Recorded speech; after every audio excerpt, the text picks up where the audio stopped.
I'm Joanna from Jamestown Distributors, and with me today is Chuck Gilchrist from Edson, who's going to show us how to identify the steering system on a sailboat.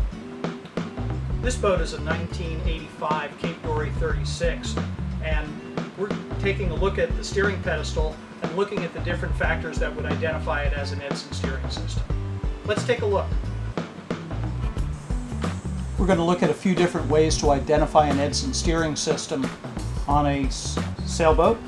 We will point out that most Edson steering systems always will say Edson on them someplace, either in a casting or on some sort of an identifying decal. This one here says Edson clearly on the face of the pedestal. Also on the wheel nut, it's got a black plastic wheel nut that has Edson on it.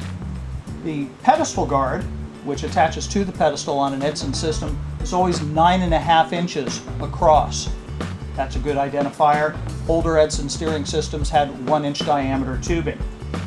On an Edson pedestal, if it's equipped with a wheel brake, that wheel brake is going to be made with a plastic knob on it, black plastic knob on pre-2000 vintage Edson steering systems.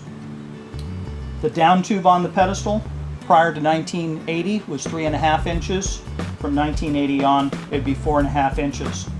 And moving down the pedestal to the pedestal mounting bolts, it's got 4 flathead aluminum mounting bolts that are 6 inches on center for the adjacent bolts.